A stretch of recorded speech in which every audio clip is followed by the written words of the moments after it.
Several years ago, like 20 years ago, I tried to teach a class on the Psalms and it was a complete disaster. The Psalms I found really hard to teach because we're so used to things that are commands and watching for examples we can follow, and the Psalms have none of those things most of the time. The Psalms are songs and poetry and observations about life, and they just don't really fit into the normal teaching style we have. And so, again, 20 years ago, I tried to teach it, and it just flopped. I only lasted about 4 weeks and then decided I don't even know what to do here and just changed the subject. But we're back.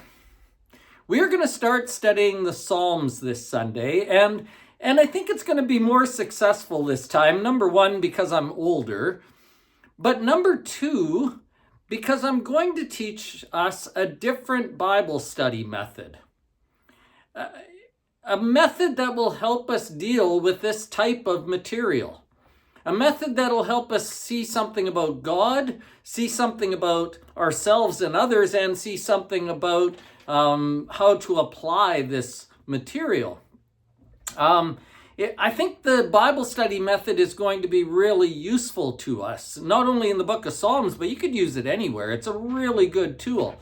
And so we're going to use the Psalms, and we're going to teach this new Bible study method, and we're going to spend a few weeks looking around and seeing what this wonderful, useful material has to teach us. People have loved the Psalms for thousands of years, and I think we are shortchanging ourselves by not dealing with them. So the new class is called Sharpening Our Vision, Reminders from the Psalms to help us see things God's way. And I think that's what it's going to do. It's going to help us see our lives from a different perspective.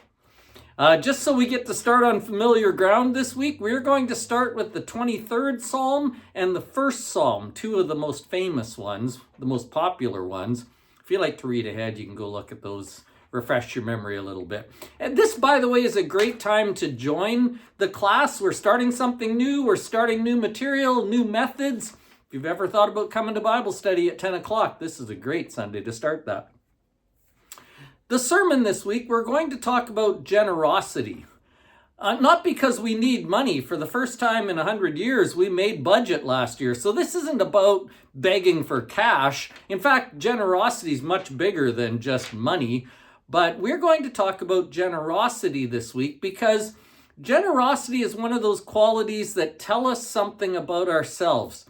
Actually, it's a spiritual checkup on how we're doing in our walk with God.